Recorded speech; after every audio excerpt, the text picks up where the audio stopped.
All right, guys, thanks so much for joining us do today. it again. I interrupted you. Do it again. My name is Joseph. I introduced myself as Joseph last time, but feel free to call me Joyo. That's what I like to go by. And I am your host. And you can call me... Hold on. Here we go. And you... Oh, wait. Okay. You can call me Spartacus. See, Yeah. part of me was flabbergasted. just about to do the intro and just go... All right. Well, anyway.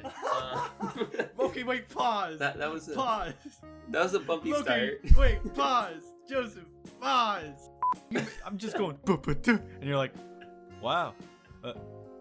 Wow. What you am want me I? Oh How gosh. dare you? This is real. This isn't even a joke anymore. This is the intro. That's it. Cue the music. Cue the opening. This is the intro.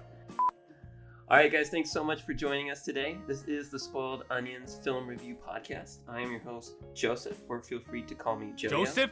Joseph. Okay, yeah. Brandon? You hold on a second.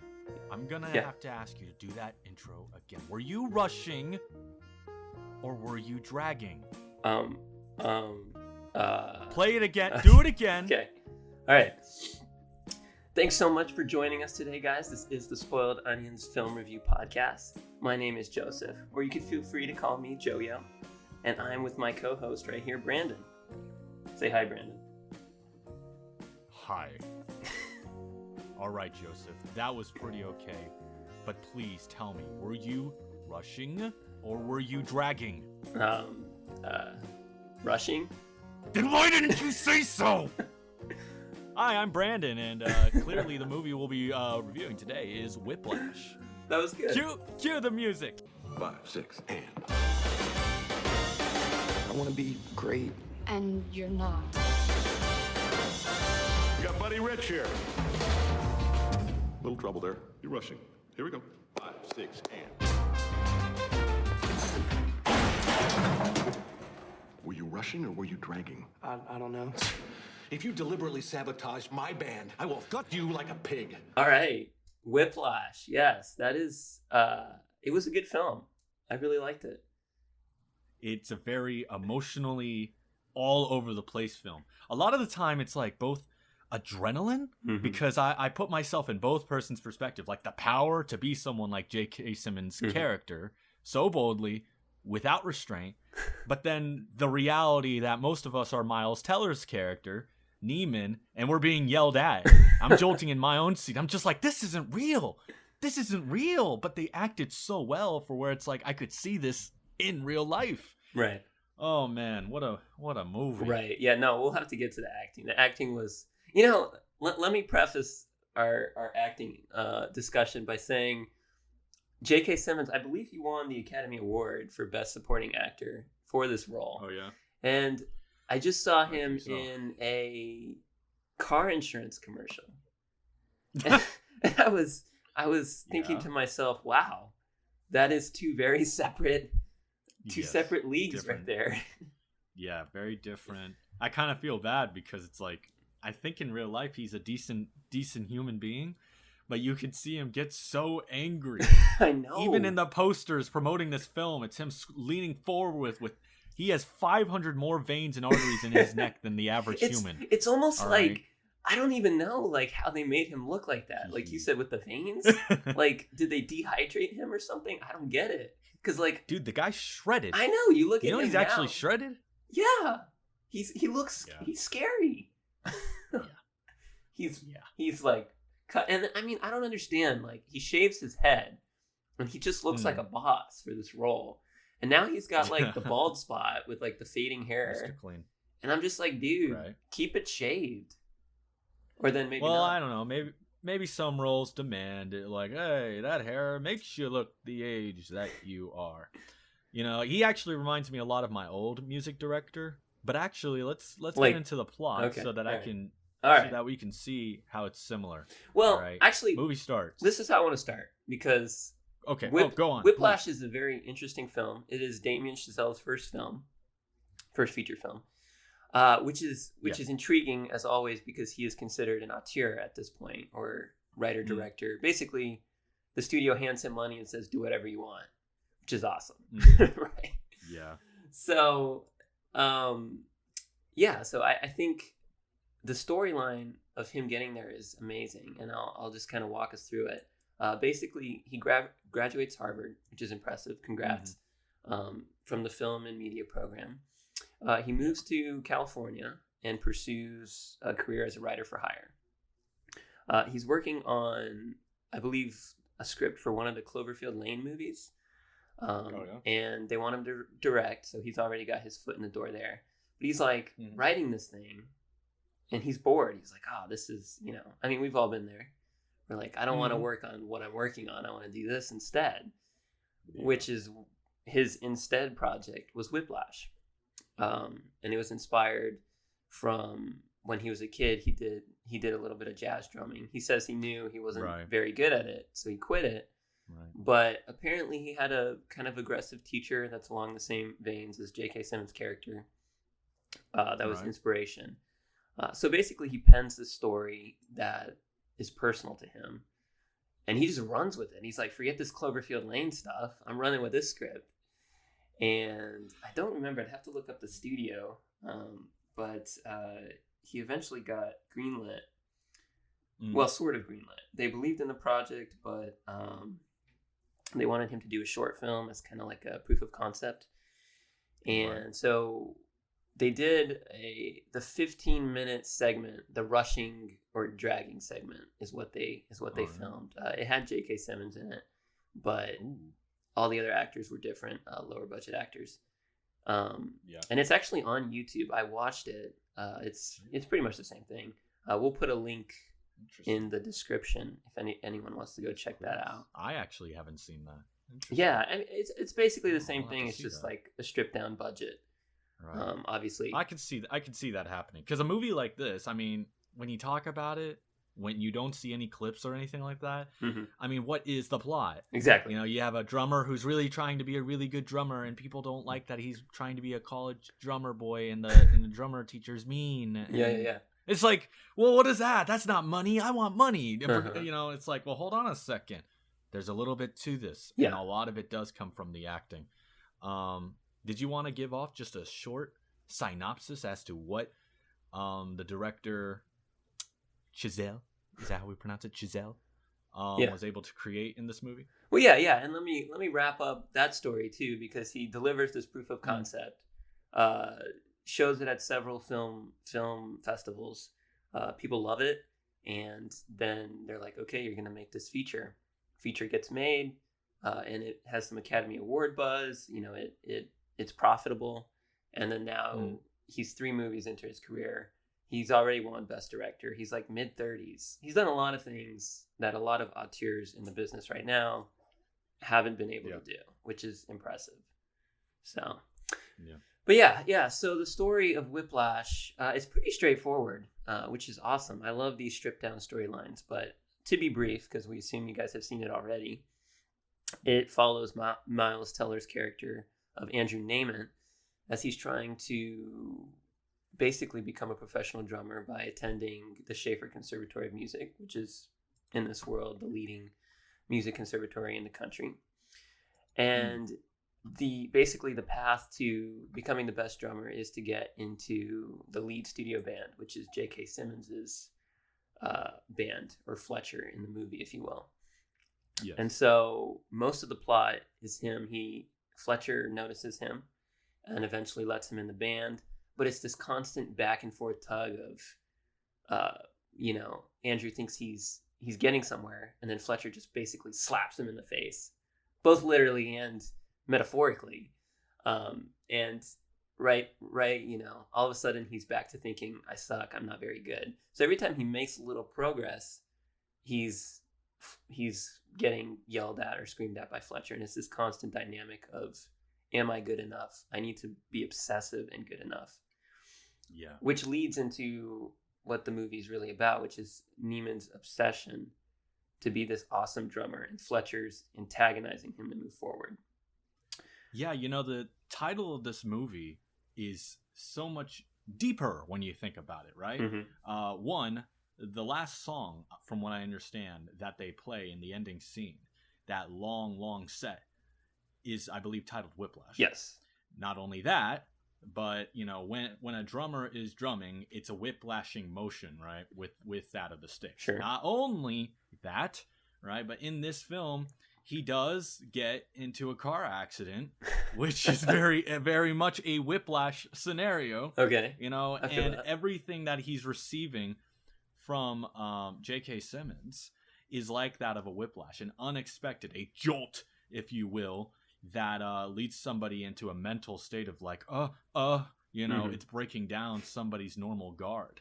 And this movie is so surprising in many different ways. I love it. And one of the reasons why I love it so much is that they take something like a jazz band. And you think that, it's just a little silly jazz band, a little fun thing here and there.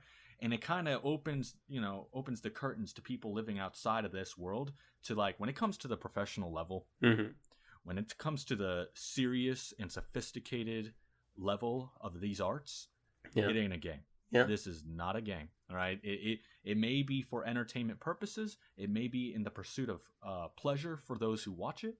But for those who dedicate themselves to this is not a game. There are people out there that are, yes, clawing in order to get themselves into the positions that Neiman's character is in this film, and even more so the directors or the instructor like J.K. Simmons' character, right? And I think that, one of the biggest points of this plot and what it tries to tell people is that in order to become the absolute best, to be the best, remaining in that position of the best, it's not fun and games. Of course. It's gonna throw you around. It's going to hurt. You will sweat and bleed and cry, literally. It's gonna throw you around almost as if you're being whiplashed. Thank you. I mean, here you go. Oh man, this film. Yeah, no, I totally agree. And I think what makes it special is that Damien Chazelle is just a good filmmaker. It's the only one of his I've seen yet. So I do want to, dive into his other two films at some point. But yeah, in every aspect of the film, I noticed just such a careful attention to detail that really just takes it to the next level, which is what you need as a professional filmmaker. Right. I saw La La Land. Okay. And like La La Land, he did Whiplash first, of course. Right. But like in La La Land, usually people have the certain idea as to how the plot is going to go or where things are going to go. It's just these are the certain beats you get in a plot. He's going to overcome this point. He's going to overcome this point, and he's going to be super ready. And then you're going to have the big boss at the end that you need to overcome, and that's the end of it, right? And then you win. Sure. This movie doesn't really care about that structure as much. I did not expect that he was going to end up being kicked off the team. That was going to be the end of it. And then that J.K. Simmons' character was going to get fired, and everybody was going to be restarting from ground zero until these final scenes. Now, one could say that he, faced the dragon at the very end, but that's the thing is that the very end of this movie, the moment in which it cuts to black credits, is the last beat in which he defeats the dragon. And it kind of leaves it in your own mind like, oh, wait a minute, you don't even get the celebration. You don't get the after effect. Why? And that's because I would like to think this movie would say that the real dragon that is trying to be defeated here, the real enemy, is proving oneself and to the world that you truly are the greatest. You truly are worthy. And you see that when both Mr. Fletcher's character and Neiman's look at each other in that slight moment before that little small drum bit at the very end. They look at each other in the eyes. Both of them smile, knowing that we did it. We did it. Whoa, we did it. Boom! And then just like finish it off with a celebratory finishing of it because, yeah, he finally reached the point in which he's gone to Fletcher's standard, I guess you could say. But Fletcher, it's not because he wanted to do it for Fletcher. It was to prove to Fletcher that he's had what it takes. Yeah, it's interesting for two things, really. One is, like you mentioned, that very sudden shift towards the end where almost the movie wraps up, the pace slows down considerably, and then you build back up to the finale, which is definitely... it's definitely interesting. You don't see that very often, and I think it Right. it adds to the flavor of the movie and the plot. Yeah. You kind of have that mid crisis, then it dies down, and then it gets to the final crisis. But and then secondly, something that baffles me about this film is the fact that throughout the movie we're supposed to see Naaman as like the good guy, but then like the good guy falling away from this goodness as he's trying to pursue something else, almost like a Hamlet-like character with his fatal Right. flaw, and then Fletcher's just the bad guy. But like towards the end of the movie, or at the end of the movie, like you were mentioning with that glance, I don't even know what the director's trying to leave us with. Not in a bad way. I think he's purposely trying to make the audience decide, because every movie I've seen that's about obsession, whether it's like The Social Network or The Prestige or something like that, it always views it as a bad thing. And yet in this movie, it almost said, yeah, obsession has bad things that come out of it, but if you just keep pushing, you'll get to this moment where you are indeed the best. And it's almost like both characters get rewarded, and it's like, well, was it bad? Was it good? Like, I don't know. You know what I'm saying? Well, that's the thing is that even though they personally may have accomplished what they were setting out for, us as the audience can level out because of the side plots that happened in this story. Sure. Both with the girlfriend and his relationship with his father and family. I don't think everybody around him really understood, and I think that's the point, really understood how insanely difficult and terrible it is to be the best at a craft like this, a craft of drumming. In order to become something worthy of being remembered, in order to become famous in the craft, it's just like any sport or any sort of profession. There's literally millions of people who know how to play the guitar. Millions of people know how to play the guitar. Sure. There are not a million celebrity guitarists. Sure. You have to be insanely powerful at your craft to overcome all those things. And you ask yourself, as the audience member, when you see all the things that he's losing and the things that he's becoming, what was lost? What did it cost in order to become the greatest in ways that other people were not willing to get rid of? He lost his girlfriend. And even when he was willing to take her back at a certain point, it was already in a position for where she moved on. And his father, his own family doesn't seem to respect the craft that he's doing. Of course, until he can maybe become something, people don't really take it seriously like that. It's like that with any sort of entertaining profession too. At the very end, almost like it was the audience member, his father looking through the crack to see his son playing, he is both impressed and frightened, if you will. Just like, what has my son become? What is this? That he's become so absolutely talented and almost in pain, if you will, in order to do what he's doing. Yeah, it's a very big question that one has to ask themselves. And for anybody trying and aiming to be the best, you have to ask yourself, are you willing to be put in these positions? Has the director himself been put in these positions? Yeah, no, that's good. Yeah, I think it perfectly shows that there is a reward to this, and then the audience is left to decide if that reward is worth it. And I think because like everyone great. I know I heard stories about Michael Jordan and how he was just obsessive over practicing. But, everyone talks about him, how he's the best. Whereas the guy who doesn't practice as much, but, has a nice life, he's not going to be remembered as much. And it is that choice, I think, that this movie is showcasing. Yeah. Yeah. It's an interesting curse. Yeah. I hate we were jumping to parts of the potential morals, I should say, as to what this story brings. But let me bring it back a little bit with things that I find to be very unique about this film, as to why this, a spotlight might be shown on this compared to other ones. And I think it's because of how willing it is to be explicit. And what I mean by that is that it just shows, obviously there's a whole lot of cursing throughout the film. All right. These guys are not trying, they're not playing like a bunch of kids. All right. It's a very, very dramatic scenario that's purposefully trying to pull on your mind and whatnot. And these band members that you'd think we would be getting along. It's like, oh, we're buddies. It's like, don't get this twisted. We're not friends. All right. You turn my pages. You turn my pages. All right. And I'm censoring it too. All right. Or when he lost the folder too. Oh, yeah, when he lost the folder, he's like, what are you talking about? You idiot. You idiot. The stress, it's man, like, in that wow. moment. It's like, woo, college right there for you. Yeah. It's kind of awesome in the sense that it's like, wow, these guys are in it, right? I've never experienced that in the crafts that I've done, but then again, I'm not at their level. I'm nothing near their level in what I'm doing, at least yet.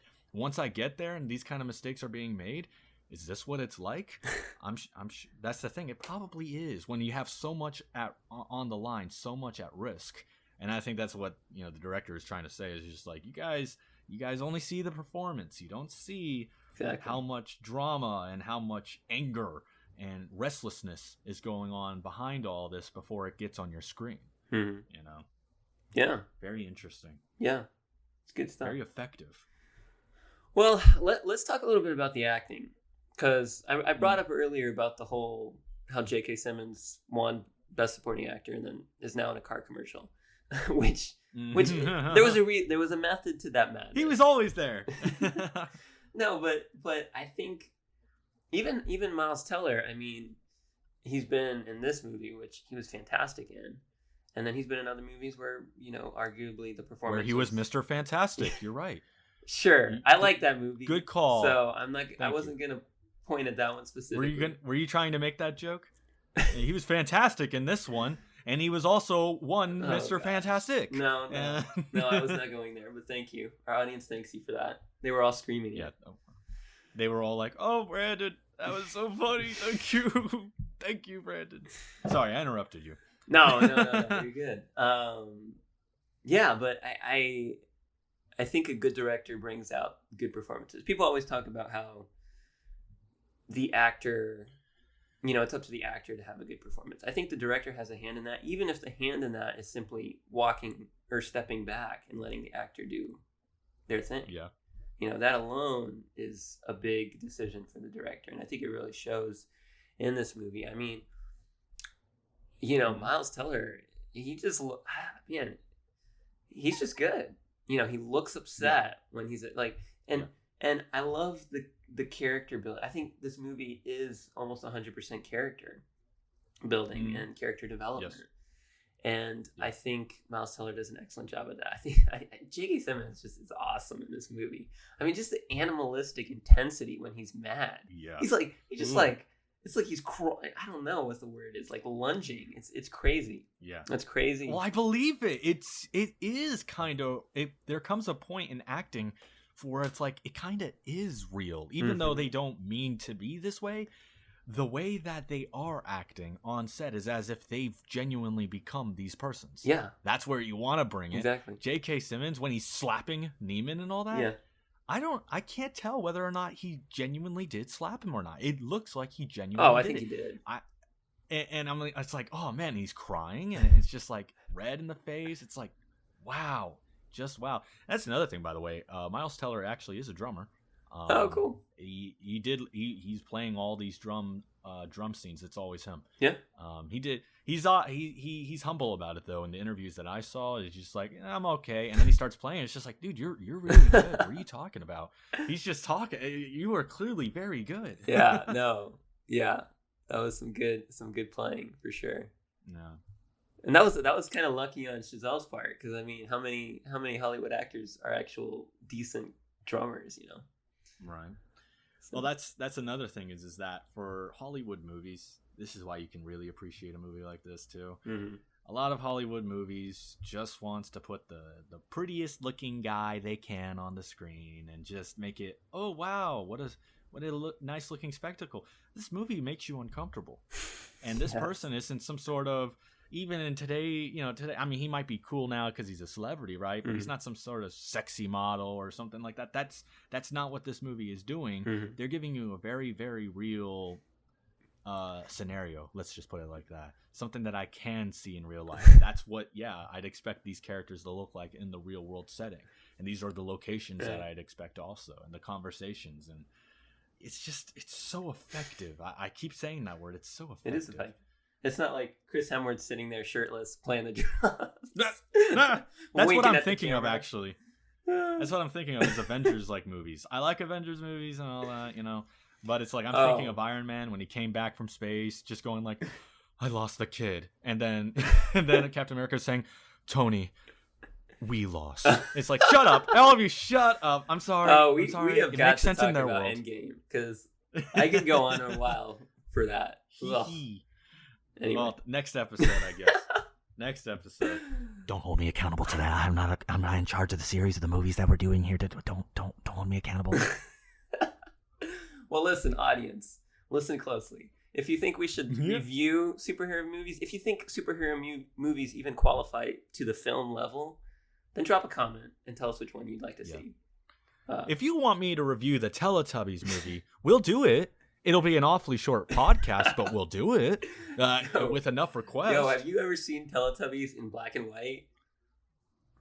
No. Oh my goodness! Every time it comes up, Is there a black and white version? Yeah, we'll listen. We'll put a link in the description to the Teletubbies black and white photo. No, it's not the whole show. It's just like a still from the television show, and they grayscaled it, and I'm gonna have to look this up. It looks like a horror movie, frankly, and that's what our that's what our generation was watching. Well, actually, it's more millennials, but whatever.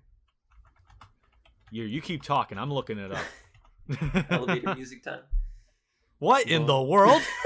Whoa! What is this? See what I mean? This is disturbing. This isn't real. This has to be both negative and black and white. And nah, dude. What in the world? What is this supposed to be? Why? It's what your children will be watching someday in real life. Yeah, right. I don't think Teletubbies is helping anybody. All right. Anyway, we'll link that photo to the description so you guys can check it out. Right, anyway, where were we? We got so lost. Gosh. We're on acting. Avengers sucks. Avengers. No, I'm kidding. No. Avengers Endgame. Yeah, sucks. we were talking about the Don't acting. at me. We were talking about the acting in this movie compared to other ones, and it's just like, that's the thing. It's a good thing that we have both, so that we can definitely tell the difference. There's a range here, and when you get movies at this scale, they can still be way more emotionally impacting than, let's say, a movie like Endgame. Not to say we're not. Oh my god! I'm not angry at Endgame. I am. Joseph's angry at Endgame. And if you want to see us do the end game review, go ahead and leave a comment. I'm not pressuring anything. I'm just saying if you want to leave the end game in the comments.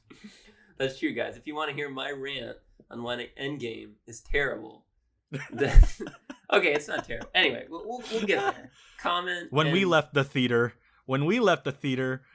I said that I got lost. He said, Brandon, we lost. All right, okay, back to the film. Back to Whiplash. All right, let's talk a little bit about. I want to talk about character to kind of transition from acting. Okay. My favorite thing about the movie is the detail, and the detail with Naaman is like every time he has a win, you cut back to these personal moments in his life, right? So when he's accepted into studio band as just like a page turner, I think that's when he first asks the girl out, Melissa Benoist's character. Yeah. And then I think when he turns into a core member, that's when you have the dinner scene. And then towards the end of the film, when Fletcher asks him to play, what becomes the ending montage, that's when he calls the girl back. And it's like, that's so applicable because when something good happens in my life and I have that high, that's when I also want to like turn to more personal, connections with family, friends, right, whatever it is, girlfriends. And I want to channel that too. And it's something you don't see a lot in films, or maybe you do, and maybe it's just more subtle, but I think Chazelle played that really well. Who? Chazelle? No, Chazelle played that off really well as director. Teller played it off. Oh, the director. Is that how you pronounce that? Chazelle. I don't know. Chazelle? Okay, Chazelle. Chazelle. Actually, that sounds pretty awesome. Damien Chazelle. He's now Italian. Chazelle. No, I agree. Honestly, this guy's life, now that I'm thinking about it, nothing is really working out, is it? Maybe that's why he is so desperate. You know? Yeah. That with whatever he's choosing, whether it be, you know, he wants to impress his family this way. Well, he's not winning there. He could if he did something else. Oh, he wants to have a girlfriend, but he's not having it that way because of how devoted he is to this. Okay, well, it's like, well, what do I have? I have my drumming career. I have this thing going on here, and I'm really good at it, and I've devoted much of my life to it. I'm choosing this over all these other things. Yeah. So when he makes minor successes, it's kind of like, okay, well, then maybe I deserve having these other things now at this point and trying to have these things. Sadly, the consequence, as we mentioned earlier, is that you neglected those things for a time that they're no longer available. In the same way, like with the drumming, that if you neglected it, it would have not been available. So it's a give and take. Really sad. Well, it's so poignant because that is life. You know, it's the balance, and you're always trying to find out that balance. You know, do I want more personal time? You know, they call it the work-life balance, but you know, it's work, life, family, friends, church, whatever it is. There's all these things, and you decide in the end what you want to prioritize. And if you want to be the best at something, you have to prioritize that thing almost solely. Hey, can we talk about one scene? Yeah. Because I need a little bit of a refresher because it's making me think a little bit. It's a little freaky. When he went to go do the drumming, right, and he got hit, did he get in a car crash, was it? It was a car crash. Yes. He got in a car wreck. Now, did he arrive? I'm trying to remember this right. Did he arrive and not have what he needed, and then he had to run back for it? Was that what happened? So what happened is he shows up late-ish, but he didn't get in a car wreck yet. And that's when he forgot his sticks at apparently the car rental place. So he drives back to get his sticks, and that's when he gets in the car wreck. And then he like hobbles on stage, which is interesting. Runs. Let me bring this up for a second because I actually read the screenplay for Whiplash, which we can link to the description if you guys are feeling ambitious. And there's a lot of things in the screenplay that are important that don't make it into the final movie, right? And I think, oh gosh, now it just left my mind. So and now for a tap routine. Oh, sorry, and we're back. Commercial break. We don't have a sponsor. Yeah. That doesn't work. If you like to sponsor us, I forgot now, but in that scene. Oh cow! Okay, I'll ad-lib. Don't let me interrupt you anymore. I'll ad-lib it. In that scene, pretend like this is what he really meant to say, guys. Wink, wink. Yeah, this is what he was thinking. Go on, Joseph. Well, I believe it says in the screenplay that like he broke his hand in this car wreck, and I just don't think that's as apparent on screen as it is in the screenplay. I mean, you see that he's struggling. No way. But yeah, like I read the screenplay before I watched the movie, and I'm thinking of his like wrist like totally like off and his hand like dangling. Like that's the image I have in my head. I got it worse. I'm thinking of the bones right before your knuckles. That's what a real literal broken hand is. Yeah. Not a ripped. You can't really break your wrist necessarily. You just either tear the muscle or ligaments therein, or you broke your forearm. But if you broke his hand, that's even scarier because he still attempted to try to play. Yeah. Yeah. Bleeding and everything. What's even crazier is that J.K. Simmons kind of let him for a second. Yeah. Even though he's just like, what are you doing? Well, and I think that's the whole point. Like he's trying. This whole thing is an experiment to push him. But another thing too is there was another scene that they left out, which is where he's actually decided to transfer schools, and he's like filling out paperwork, and then Fletcher, I think he walks in, and he's talking to him about it, and he basically. He does like that reverse psychology thing where he's like, "Oh, okay, I think it's a good idea to change schools," but really he's like, "You're an idiot. You're quitting," you know. And I think that's, I mean, it's not an essential scene, and obviously it was dropped for a reason. But I gotta read that. Yeah, we'll definitely put a link so you guys can check it out because I think an awful lot of links. we've got several, man. We're a long description. We're leaving you stacked today, but all right. Yeah, anyway. You guys better keep up in your homework. Yeah. Side note. Okay. All right. Let's talk about the rushing and dragging scene. Literally the most famous scene from the film and what you alluded to earlier. What are your thoughts on that? Well, first of all, I remember when he first came in, it was so nice, you know? He's just like, all right, welcome in. I was like, I must have missed some things. I remember seeing a few clips before I watched the movie in full. Right? And I remember when he got angry, I was like, Wow, what is he gonna do that's gonna make him so angry? Whoa, what's gonna make him? Yeah, exactly.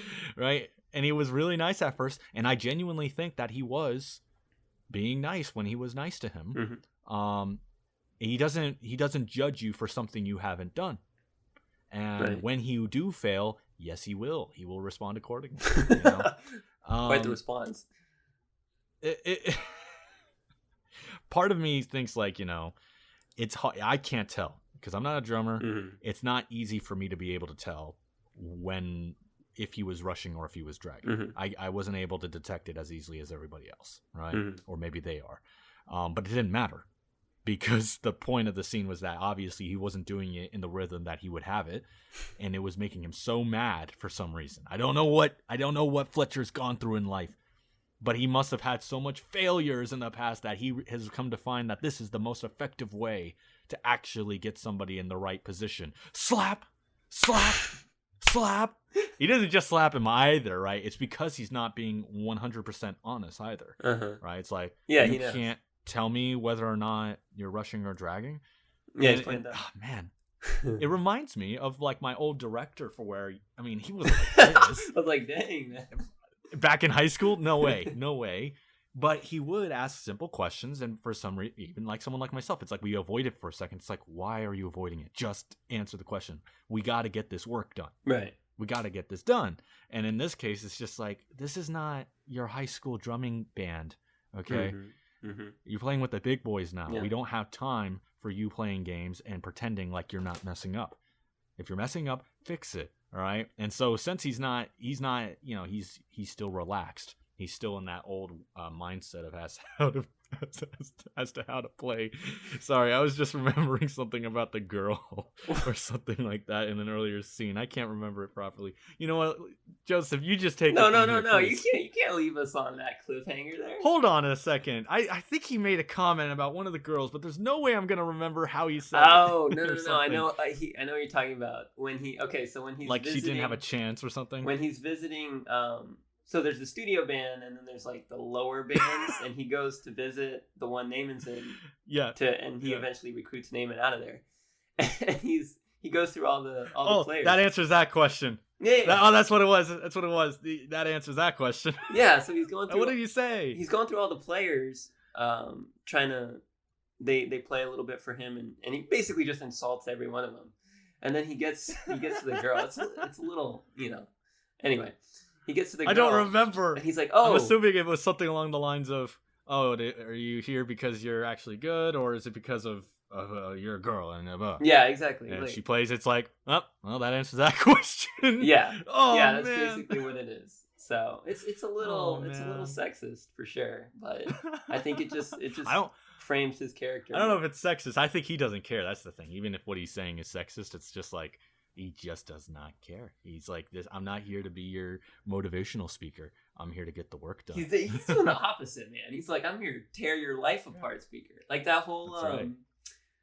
That whole where the guy doesn't know if he's in tune or not.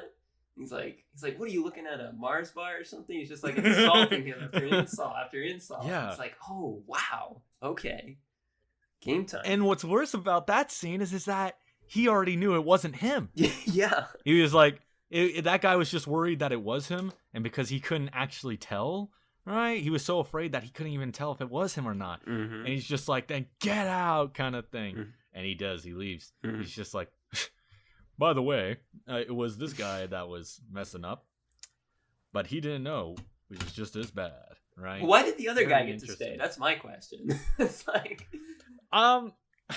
I don't know why. I think, but maybe he probably thought it was worse that the somebody that couldn't even tell if it was him or not. It's just like, well, you're going automatically.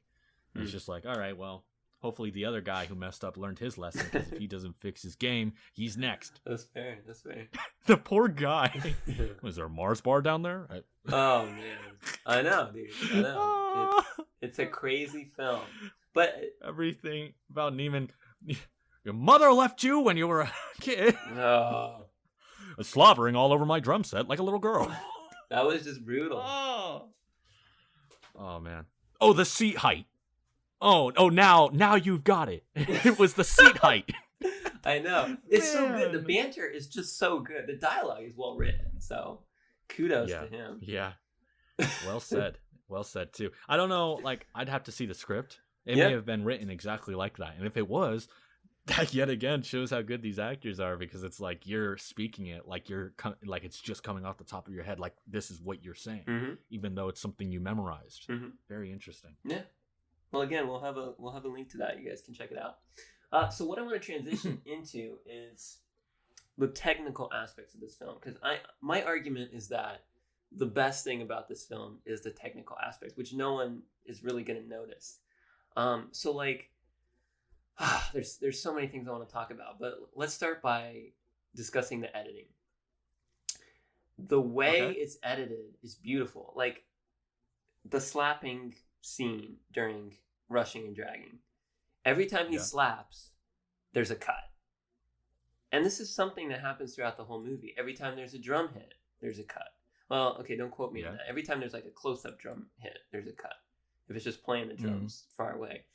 And it's just, I think it adds to the scenes when you have that beat cut, beat cut, beat cut, you know, and it's coordinated. So that's one thing. Another thing is just the cinematography and the way everything is shot. If you pay close attention, and I was watching it on kind of a crappy screen, but when almost all the character interaction shots are shot from behind the shoulder, right? So if Naaman, if we're looking at Naaman, it's shot from behind Fletcher's shoulder. If we're looking at Fletcher, it's shot from behind Naaman's shoulder.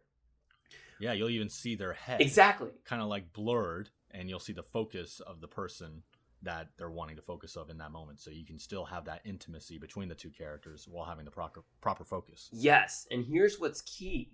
Whenever you're looking at Naaman, Fletcher is dominating his frame. Like you can see his blurred head. I mean, it's more than halfway. There was one scene where his head literally fully covered Naaman and then went back and you could see Naaman again. Like that blurred back of the head in Naaman's shots is just, Fletcher's just all over his frame. Whereas when it's reversed, you still see Naaman's head, but you're getting the full Fletcher and he's dominating the frame, even in that frame. Yeah. And it's just like, it's so little, but you feel that power that he holds, even while you're looking at the other character's frame that he's supposed to be inhabiting. It's great. Yeah, it's actually very inspiring as a filmmaker too, because as I see these little subtleties, for where the technique, if you will, for where just having a little bit of that other person in the shot still keeps it both intimate but properly focused. You can project those things like dominance and whatnot, and everything from the slight shudders, or I should say, the shaking of the camera at certain points and the stability at others. You know, really just. Yeah, exactly. So good. Not to mention, like you said, with the cinematography, a lot of it may, of course, be the post product and what they're able to do in the editing room. But you'll notice how the majority of the scenes in which Fletcher is involved, especially during the training and performances, you have an orange hue. Okay. An orange hue that's placed on the scene. Right. And everything usually outside of that tends to be a little bit more blue. Now, as we all... Well, I don't want to say all, but as many people will know, is that the more you go towards the warm colors on a color spectrum visually, it's going to cause a little bit more of a I don't want to say anxious, right, but a threatening feeling, right? Blood is red, right? The sun is bright yellow, orange. Fire. Right? This is the desert. This is exhaustion. Yeah, fire. While as blue is like that of water, you know, the sky. Yep. And coolness, you know, snow and whatnot, right? These are these things that come with blue and cooler colors, right? That's where you're able to be relaxed. So you have some moments in which he's even if he's practicing away from him, you have moments for where it's nice and blue. As soon as he's in the picture, you get that threatening thing. And it is super noticeable, by the way. It's like, it's clearly orange. Yeah. These are clearly orange environments. That what lights are they using? Where are we that all these lights are purposefully orange? It's totally, I would like to say, there to create that kind of effect. Well, let me ask you this, because this film and The Social Network have almost like, in my opinion, they have almost the exact same lighting, color palette feel to them. Oh yeah. And they're both about college students who are obsessed. So do you think that's just a coincidence? I don't remember which one came first. I think The Social Network came first. Yeah, that's right. Do you think Damien Chazelle kind of took influence off David Fincher? Well, the most reasonable thing I could say is that Chazelle is a stealing thief and should never be respected again in Hollywood. No, that's I'm the most kidding. reasonable. Okay. It's there's a science to these things. Mm-hmm. And I guess these directors care a little bit more and are more attentive to those things because they're not, making Avengers Endgame. I'm kidding. Endgame does it too. We're losing It's our just audience. that, now we only have one viewer. It's come all the way down to this. Hey, buddy. Thank you for hating doing? Endgame with us. It's probably Giselle. Hey, Giselle. Thank you for watching. Oh gosh. That'd be great. After all these years, it's probably that, like we said, there's a science to this kind of stuff. Yeah.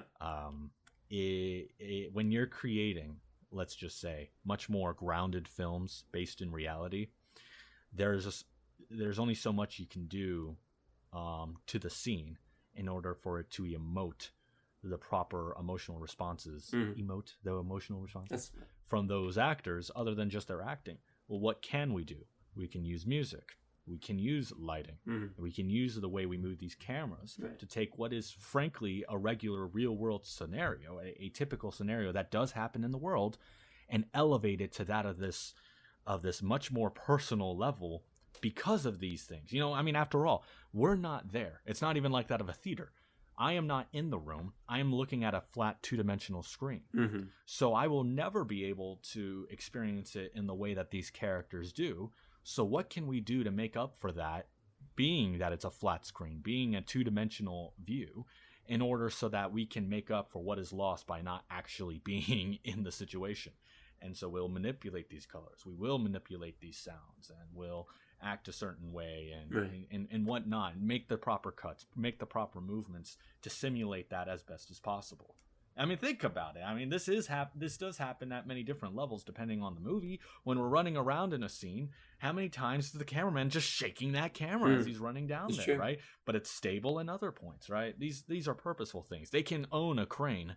They want to run on foot to make it seem as if you're also a part of that action. Yeah. I don't think either of them have invented this technique. No. I think it might be typical more so that the more grounded a film is, the more the director does have to care about these subtleties. Sure. That's because it is it's a film very much grounded in reality. Yeah. Well, the last thing I wanted to hit on is throughout the entire film, there's this constant idea and focus on closing the camera in on objects. So the biggest noticing, or the most noticeable one for me, is during the opening montage when it's I believe it's New York City, because I think they're supposed to be in New York City, and you just see like billboard. Like there's this constant idea of focusing in on specific ordinary objects, right? When he's playing the drums, Right. Focus on the stick, and to me, that helps ground the movie. Kind of what you were talking about. I think that's a direct choice. I don't know. What do you think? Did you notice that too? What are your thoughts? When it comes to the focusing of objects, or just world life in general? Well, I think it all comes together when setting up the scene. Okay. It's just in that sentence, the setting, the scene. When filmmakers, let's use this movie for example. Oftentimes, you need to have an entire set behind the camera and the lighting and the sound, but you have a room, and you need to do this at many different angles. Well, what you'll come to find in a film such as this one is that although you can't necessarily tell, you'll notice that oftentimes they only show 3 out of 4 of the walls. These places are oftentimes constructed And with that comes that we want to make the space seem limited in some places and show more of it in others. That way it creates this environment as if there is much more room. You'd think it'd do the opposite, but that there is more room. So it actually is a double benefit when you're able to, let's say, focus on the objects and zoom in on these symbols and make it much more compact in this way, and zoom out to what was normally considered a compact room is actually considered a much bigger space when we were so compacted in the prior shot. And also with the setting up of the city. How else do I know that this is New York? How else do I know where we are other than by what I'm seeing in these couple shots here and there? It kind of, one thing, it's good for transitions. We don't always have to do the wipe. You'll notice that too, right? When you wipe away in a lot of films, we want to show the setting of where we are, not simply because it's like, hey, did you know we're still in Gotham? Yes, I know we're still in Gotham, but it's so that you can kind of detach yourself from the last scene that just happened and readjust yourself to the new tone, to the new scene. That's true. I mean, that definitely adds on to the color aspect of what we were talking about. Is like, hey, yeah, we know that you went through a lot there. Now here's this, right? What do you think? No, I think you're definitely right too, and it's cool. Just kind of an Easter egg here. Chazelle's signature shot, the one that everyone kind of associates him now as the multiple whip pans, which this one occurs towards the end of the movie when they're playing the big finale, and then La La Land, it's in there, and I'm pretty sure it's in First Man too, though I haven't seen that movie. So anyway, neither have I. Yeah, we'll have to. If you guys would like to hear us do a review on... If you guys in the comments would like to see us do First Man, we will rent the DVD from our local library. There you go. I love it. All right. That was a sound bite that we put in. That wasn't Brandon talking. So No. That's... What are you even talking about, Joseph? Sounded like what you. Are you what talking can I say? about? Wow, you already know what you were going to add in there. Awesome. Yeah. We're like those Wow. radio morning talk shows where we just have the perfectly edited soundbite to match exactly what we were talking about. Right. Dude, I've seen that happen on video too. It's crazy. The weirder part about the video thing is that the guy's wearing a different outfit. It's like, you can't do that. That's cheating. You can't do that. He's wearing a suit one moment and then switch. But first, look at this new product. And it's just like, hold on. That's cheating. Movie magic, love. You need to do it uniquely every time. Live. All right.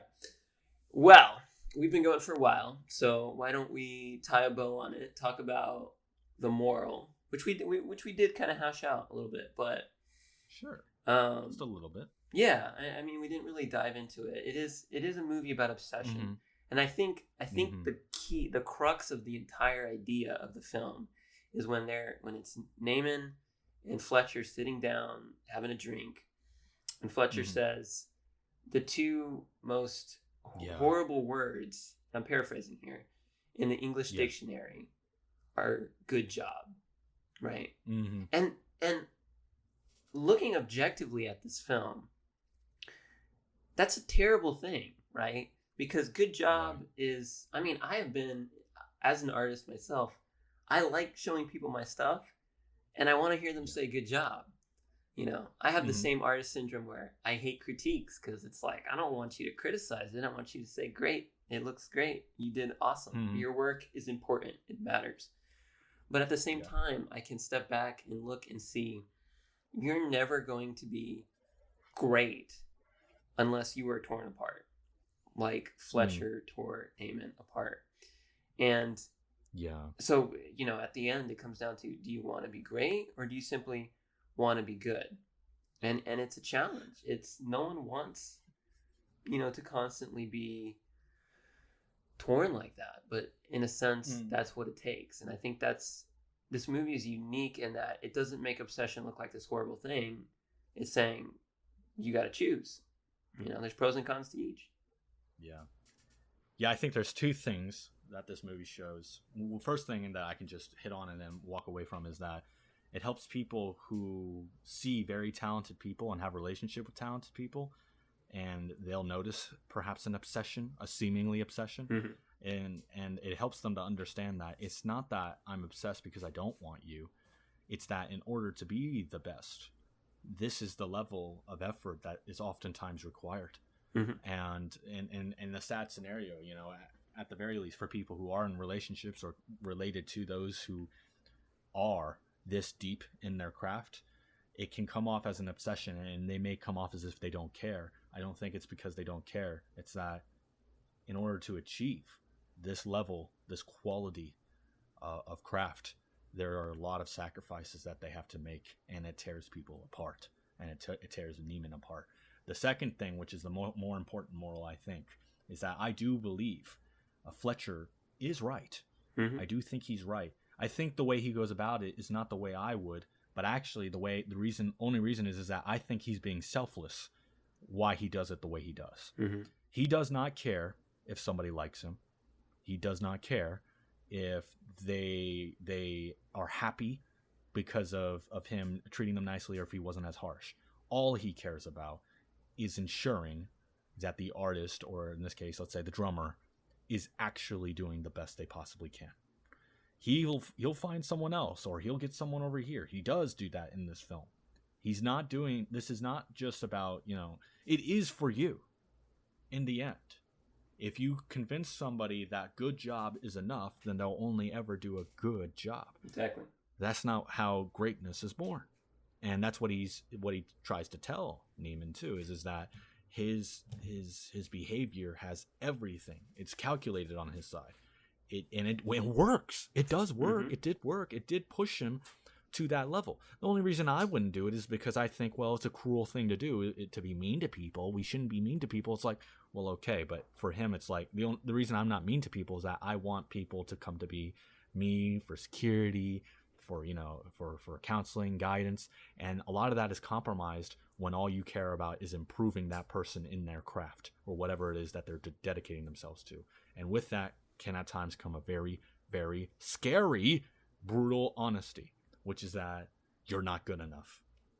Yet you can be good enough, but not with this attitude. You have to have this mindset if you want to be great.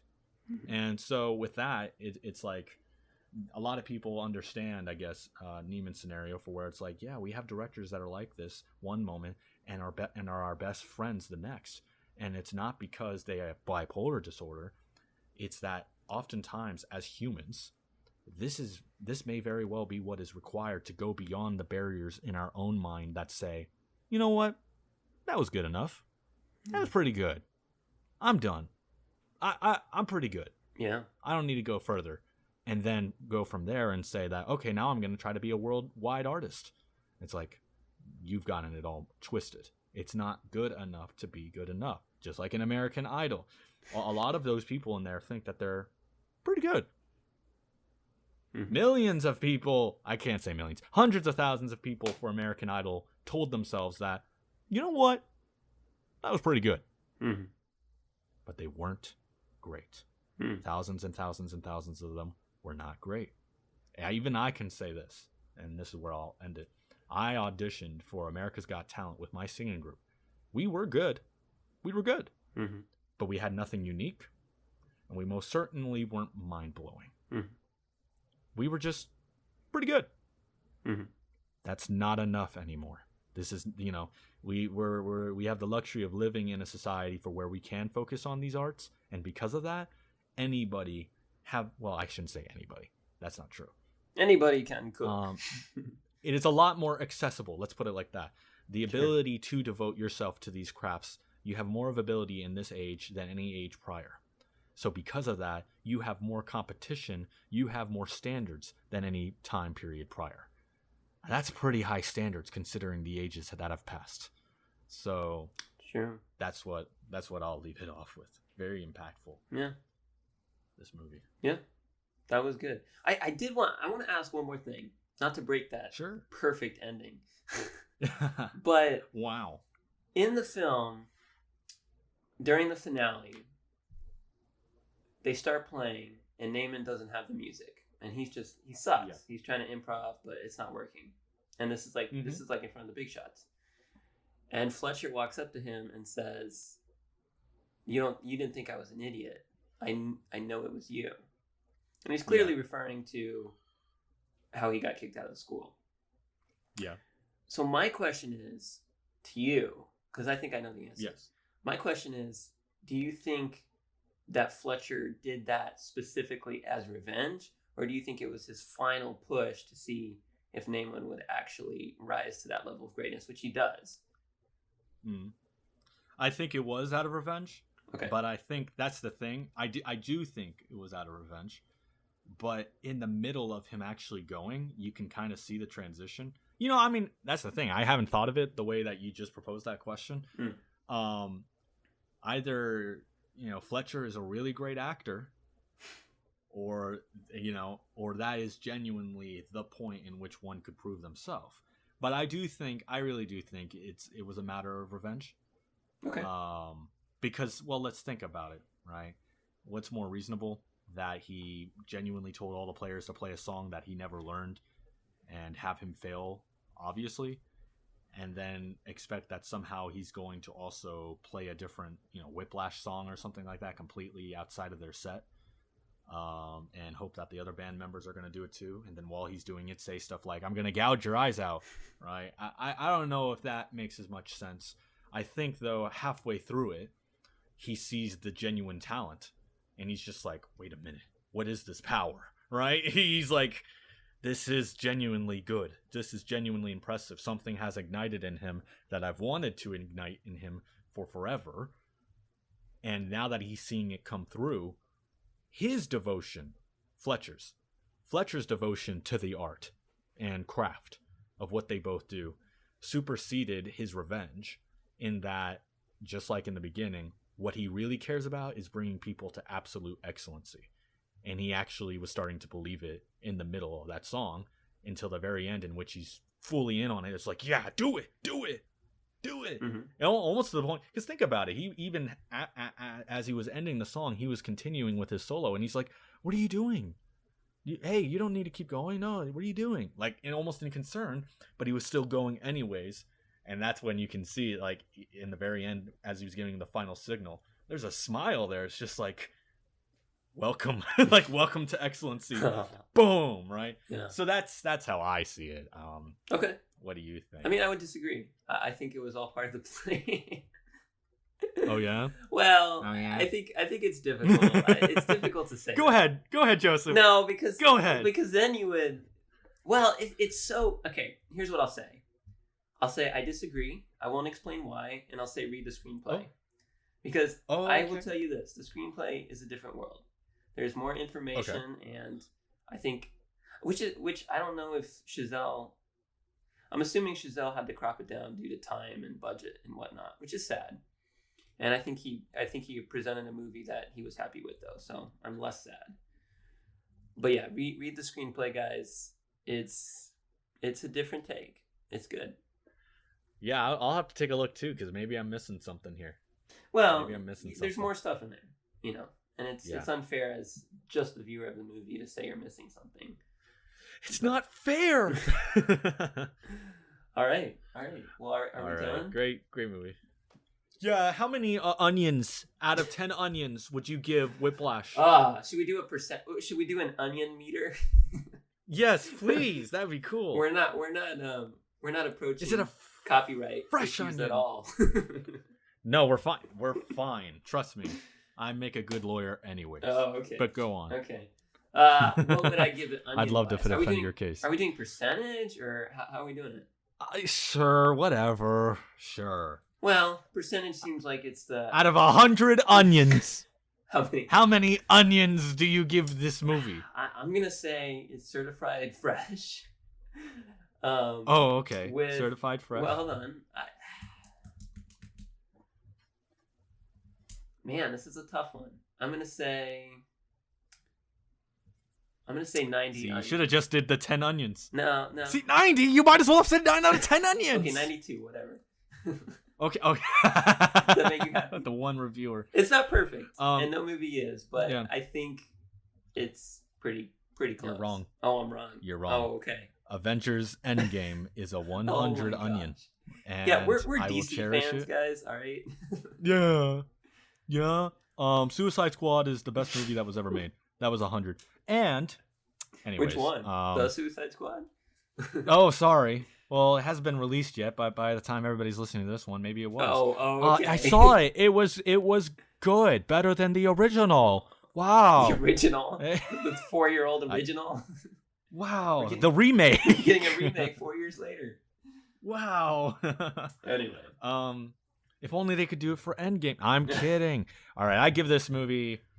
Yeah, I give it a 90 also. Okay. I think it's kind of hard to say what things are missing.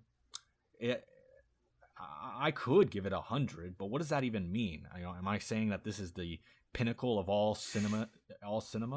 No, it's a specific type of film, and it gives a specific type of message, and it gives you specific feelings. Mm-hmm. And to say that I would know what it would feel like to make me absolutely flabbergasted as to where this is, in a good way, as to where this film could get me, I couldn't say that.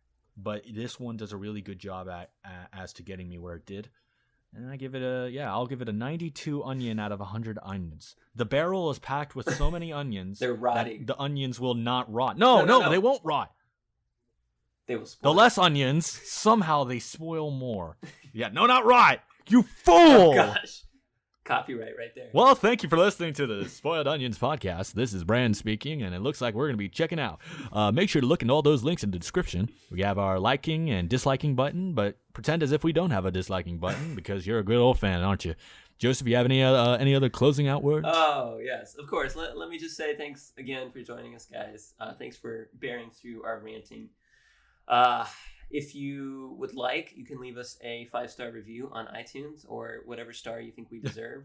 We, like Naaman, are willing to take the negative criticism to be better. And make sure to let us know in the comments if we were rushing or if we were dragging through this review. Exactly, guys. And we're looking forward to, in the future, potentially setting up a way where you guys can specifically vote on what movies we review. Until then, check out the Spoiled Onions YouTube video and drop a comment. Tell us if you want us to review Avengers Endgame at your own peril. I don't know. It'd be the one movie that we'll actually disagree in. That'll be interesting. Yeah. Ooh. Wait till we do disagree. Ooh, wow. What other disagree? Yeah, I like that. Okay. Ooh. All right. Well, thank you, guys. Right, guys. It's been a pleasure. See you next time. Yeah. Bye.